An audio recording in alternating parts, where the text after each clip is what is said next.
തിരുവനന്തപുരം പോത്തൻകോട് കഞ്ചാവും കള്ളനോട്ടും തോക്കുമായി 3 പേർ പോലീസ് കസ്റ്റഡിയിൽ. രാം വിവേക്, അഭിൻലാൽ, ഋഷിൻ എന്നിവരെയാണ് പോലീസ് കസ്റ്റഡിയിലെടുത്തത്. കാപ്പ കേസിലെ പ്രതി അന്വേഷിച്ചെത്തിയപ്പോൾ പോത്തൻകോട്, നെടുമങ്ങാട് സ്റ്റേഷനുകളിൽ നിന്നുള്ള പോലീസുകാരാണ് 3 പേരെയും കസ്റ്റഡിയിലെടുത്തത്. പോത്തൻകോട് കരൂർ ഇടത്താട് രാം വിവേകിന്റെ വീട്ടിൽ രാം വിവേകിന്റെ കൂടെയുണ്ടായിരുന്ന പെൺകുട്ടിയെ പോലീസ് ചോദ്യം ചെയ്ത് വിട്ടയച്ചു.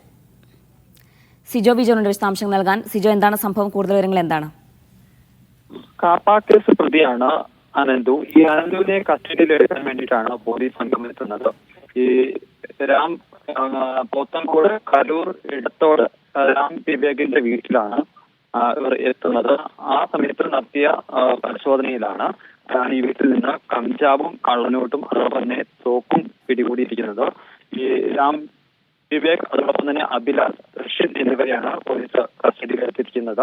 ഇവരുടെ ഒപ്പം ഒരു സ്ത്രീയും ഉണ്ടായിരുന്നു. ഈ രാം വിവേകിന്റെ സുഹൃത്താണ് ഈ പെൺകുട്ടിയെ പോലീസ് കസ്റ്റഡിയിൽ എടുത്ത് ചോദ്യം ചെയ്തു.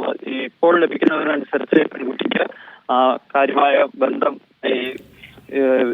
ഈ കള്ളനോട്ടും കഞ്ചാവൊക്കെ പിടികൂടിയില്ല എന്നുള്ളതാണ്. അതുകൊണ്ട് തന്നെ പ്രാഥമികഘട്ടം ചോദ്യം ചെയ്തതിനു ശേഷം വിട്ടയച്ചിട്ടുണ്ട്. മറ്റ് 3 പ്രതികളെയും അറസ്റ്റ് രേഖപ്പെടുത്തുകയും ചെയ്തിട്ടുണ്ട്. അനന്തുവിനെ അന്വേഷിച്ച് അവിടെ എത്തിയെങ്കിലും അവിടെ നിന്ന് പിടികൂടിയിരുന്നില്ല. പിന്നീട് മറ്റൊരു സ്ഥലത്തു നിന്നാണ് അനന്തുവിനെ പോലീസ് പിടികൂടുന്നത്.